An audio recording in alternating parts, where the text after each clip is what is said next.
একটা ভালো ঘোষণা এলো যে পরীক্ষা দেওয়ার যে সর্বোচ্চ সীমা বয়সের সেটা ছিল 40, সেটা 5 বছর বাড়িয়ে দেওয়া হয়েছে, 45 হয়েছে। এটা ভালো। দীর্ঘদিন পরীক্ষা না হওয়ার কারণে অনেকের বয়স বেড়ে গেছে, তাই 5 বছর তারা পরীক্ষা দিতে পারবে। তবে বাড়িয়ে দিলেই তো হবে না, বয়সটা প্রত্যেক বছর পরীক্ষাটা নিতে হবে, তাহলেই সুফলটা পাওয়া যাবে। এখন ব্যাপার হচ্ছে যাদের বয়স 40-41, তাদের সেই মন মানসিকতা, সেই ক্ষমতা কিন্তু অনেকটা কমে গেছে।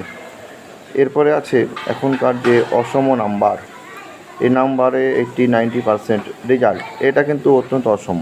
যেমন এই আমার এই দুদিন আগে যে মাধ্যমিক রেজাল্ট বেরোলো, সেখানে আমার এক ছাত্র বাংলাতে 94-93 পেয়েছে, বাংলাতে আমার ছাত্র। তাহলে এদের সঙ্গে পাল্লা দেওয়া পুরনো ছাত্রদের জন্য কঠিন। তাই সকালবেলায় আবার ঝোলাহাটে বাজার করতে বেরোতে হয়, সন্তানদেরকে স্কুলে পাঠাতে হয়।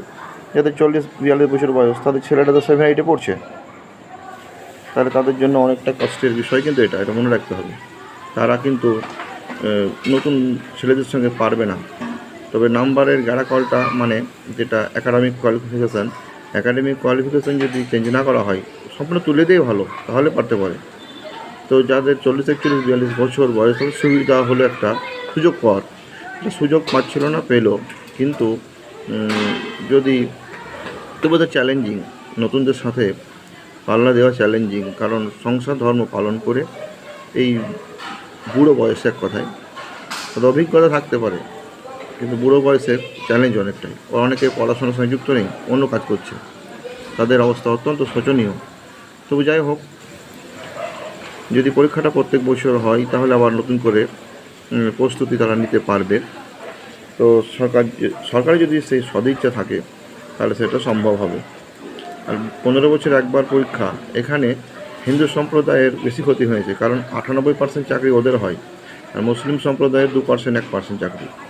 তাই যে সরকার এসেছে, হিন্দুদের প্রতি তাদের বিশেষ দায়বদ্ধতা রয়েছে। মুসলিমদের প্রতি নাও থাকতে পারে, তো হিন্দুদের প্রতি দায়বদ্ধতা অবশ্যই আছে। তো তাদের দিকটাও দেখা দরকার। আপামর মুসলিম, হিন্দু সকলের, খ্রিস্টান, বৌদ্ধ সকলের দিকটা দেখা দরকার।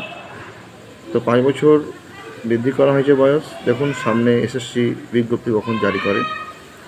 সকলের মঙ্গল হোক, সরকার যা ভালোভাবে চালায়, এই প্রার্থনাই করি আমরা, এই আবেদনই রাখি, এই ইচ্ছাই পোষণ করি আমরা।